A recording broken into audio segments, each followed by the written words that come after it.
As the name suggests, birth control is an umbrella term for several techniques.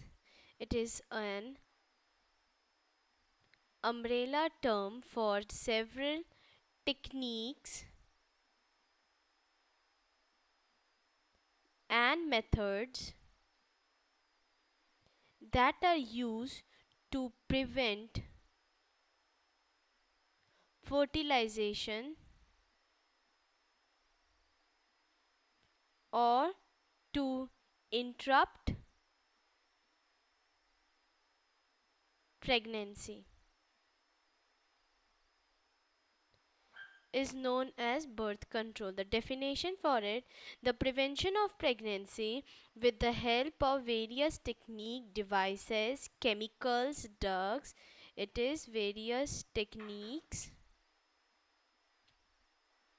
devices, chemical, drug, etc.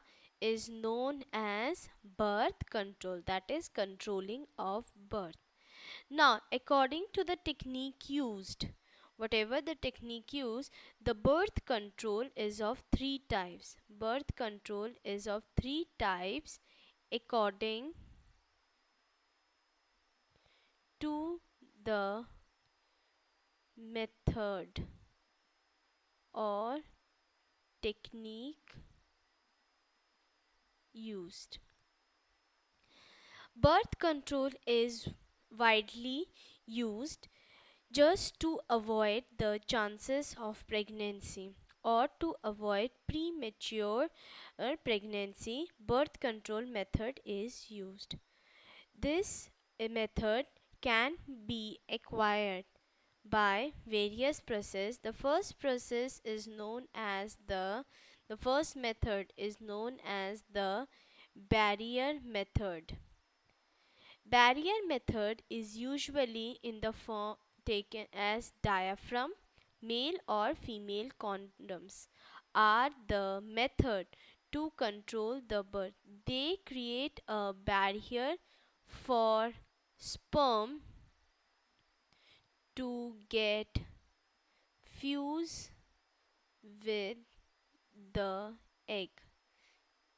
They form a barrier between the sperm and the egg, as a result of which sperm does not reaches the egg and does not cause the fertilization. The second method which is used is the chemical method. This is the chemical method. In chemical method, mainly injectable forms of hormones that avoid pregnancy, hormones that avoid or that abort the pregnancy, that hormone are injected, or pills which again contain the hormones that are swollen. This method, as chemical is taking control of pregnancy or it helps in aborting pregnancy, so this method is known as the chemical method. The next method is known as the surgical method. In surgical method, which is both for males and females, IUD, intrauterine devices, and copper T are the few methods which are being used so to avoid pregnancy. Copper T is a frequent method which is being used by the females to avoid pregnancy. These methods are a short term. The method used are for short term and their reliability is not sure. They can at extreme cases causes pregnancy if they are not being properly used. Clear? Bye.